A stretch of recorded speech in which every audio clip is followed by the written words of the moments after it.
Barry Gibb will never again make false claims regarding John Lennon. His age is 78. Gibb was born on September 1, 1946, in Douglas, Isle of Man. Barry Allen Crompton Gibb is his full name. Growing up, Barry lived in a working-class household and was often on the road.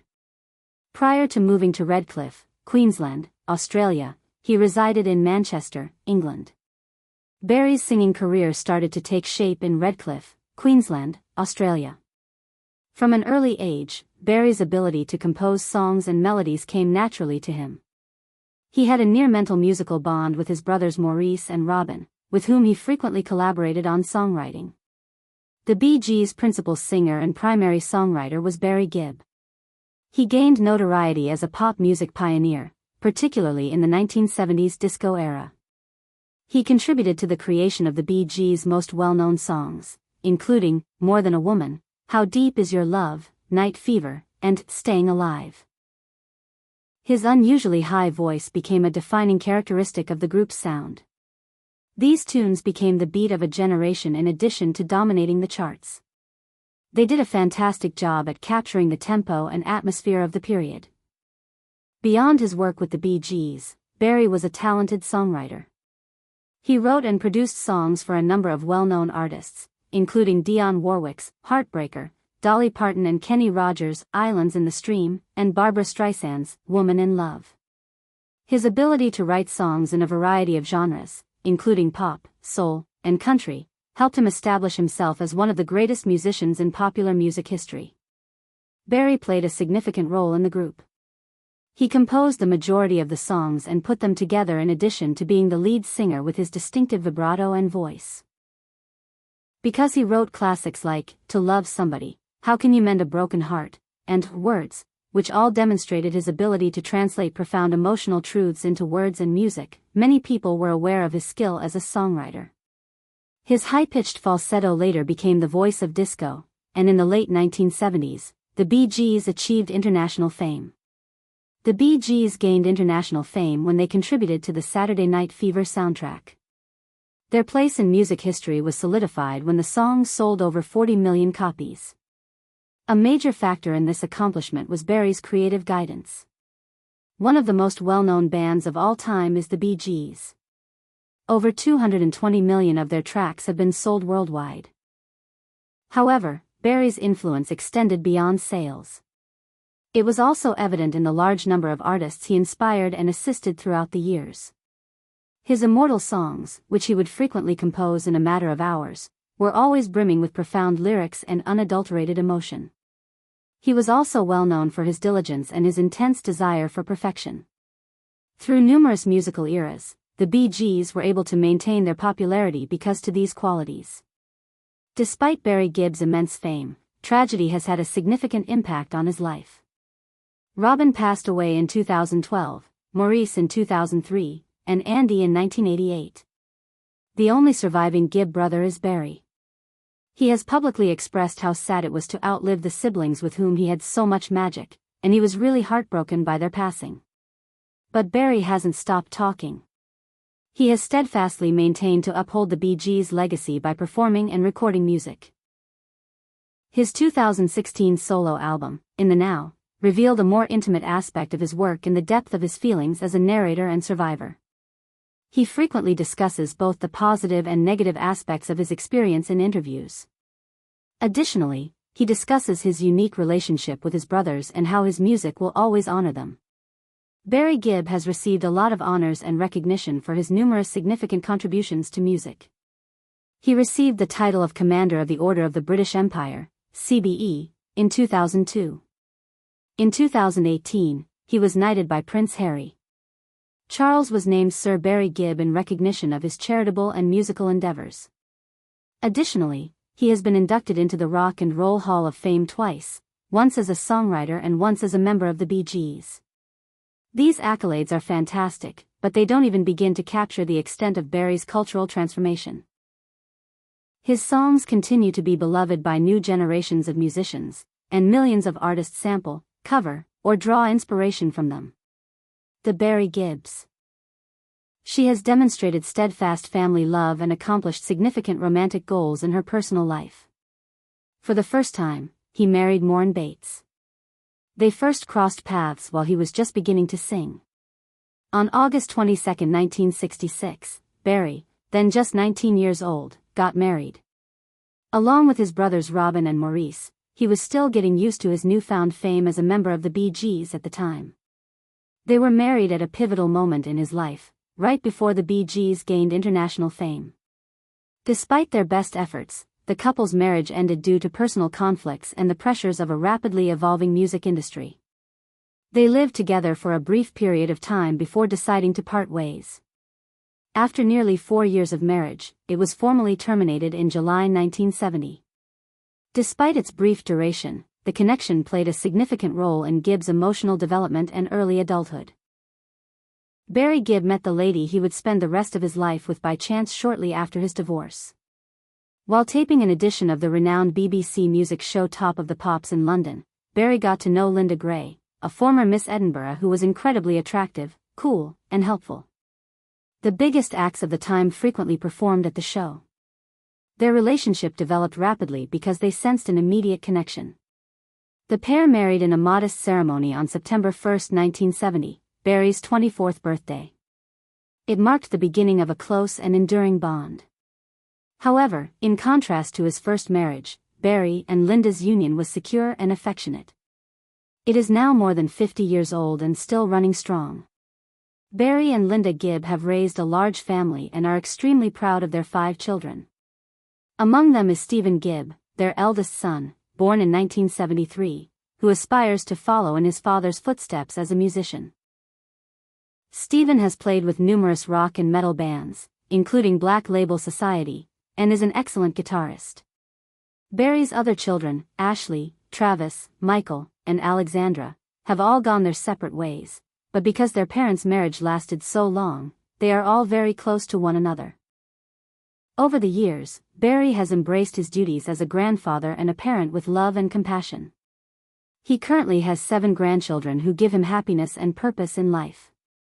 Barry Gibb has always prioritized his family and close friends before himself, despite the challenges of being famous and living in the spotlight all of your life. In addition to his obligations to his family, Barry has deep links to both his native nation and the area he currently calls home.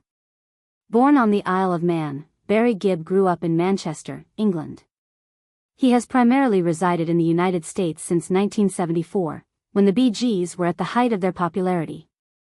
He and his spouse, Linda, obtained U.S. citizenship in 2009. For them, this was a significant occasion that demonstrated their passion for American life. However, they also made the decision to maintain their British citizenship, demonstrating their pride in their multiple identities and background. Gibb still owns property in the UK, a country he frequently visits and feels an emotional connection to, even though he spends the majority of his time in the US. One of the most intriguing aspects of Gibb's US residence was his purchase of a well-known house with a strong musical heritage. In January 2006, Gibb and his spouse purchased the Tennessee house where country music artists Johnny Cash and June Carter Cash once resided. Gibb had a fantasy of converting the ancient mansion into a creative space for musicians to write songs because he had long liked Johnny Cash. He envisioned it as a space where new musical traditions could be established while still honoring existing ones. Tragically, on April 10, 2007, when the house was being renovated, it caught fire. The entire house was destroyed by the fire, which was believed to have begun accidentally and tragically prevented Gibb from carrying out his retreat preparations.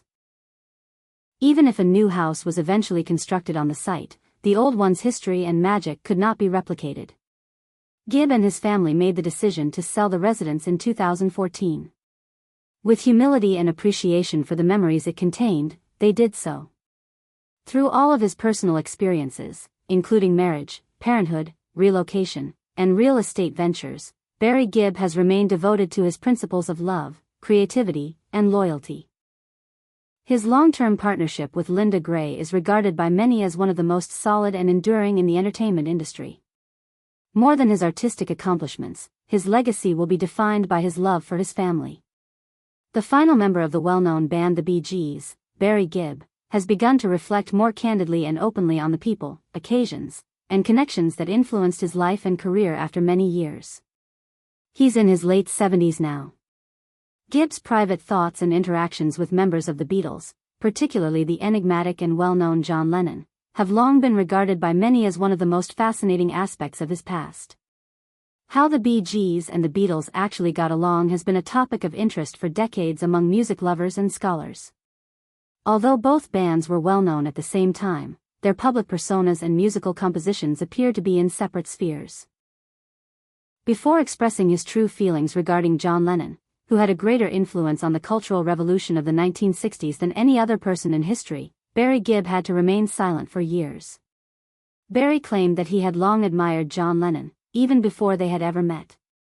In the early 1960s, Barry was a teenager, as were his younger brothers Maurice and Robin.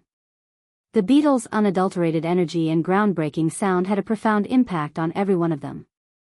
Hearing "Please Me" and "She Loves You" for the first time was exhilarating, according to Gibb. The songs and harmonies weren't the only things that caught his attention. It was Lennon's demeanor, his integrity, and his fearless adventure. Barry explained to the group that Lennon was more than simply a rock star to him. He advocated for social transformation and artistic freedom. The Bee Gees were initially a little taken aback by the Beatles, despite the fact that they were a fairly well-known band. Barry described how terrified he was when he first met Lennon, which happened at a London music industry gathering in the late 1960s. Gibb claimed that Lennon possessed a commanding aura that attracted everyone's attention when he entered the room. But it wasn't simply Lennon that caught Barry's attention. It was his keen intellect and oddly tender, reassuring sense of humor. Lennon was perceived as impolite and irate in public, yet he could be sweet and considerate when they were alone. The phrase, "beautifully strange," which Lennon used to describe the Bee Gees' vocal blend, stayed with Barry for a while. The Bee Gees' reputation skyrocketed in the 1970s when Saturday Night Fever was released and disco was dominated by them.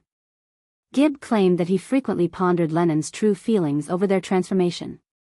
Although some critics dismissed disco as a fleeting trend, Barry always believed that Lennon, who was also a boundary breaker, respected their capacity to evolve.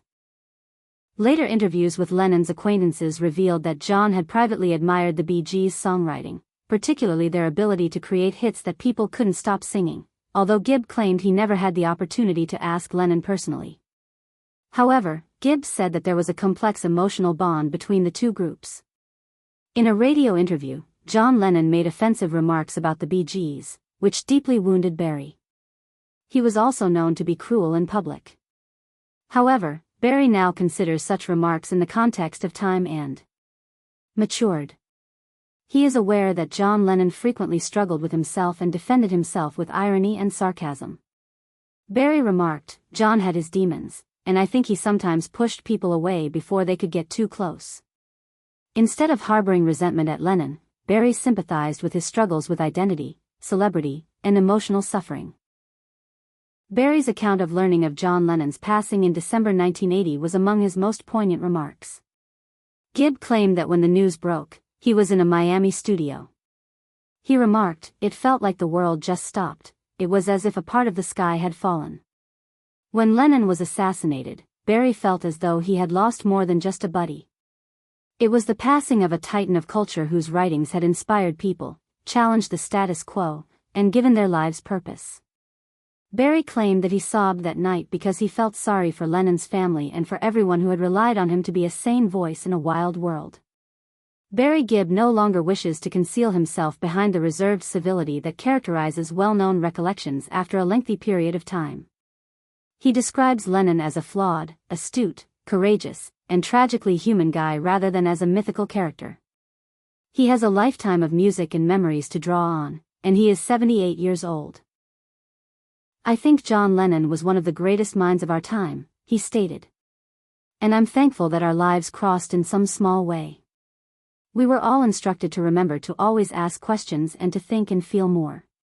Barry's statement that Lennon's raw honesty inspired him to take the Bee Gees in new directions is perhaps the most heartwarming. "I gave up trying to please everyone after speaking with John. I realized that the music has to be authentic. It had to have some significance for me first." In addition to providing us with the facts about John Lennon, Barry Gibb has also It was an homage and an uncommon glimpse into a personal regard. In a way that only time can provide, one artist demonstrates respect for another by being forthright, truthful, and sage.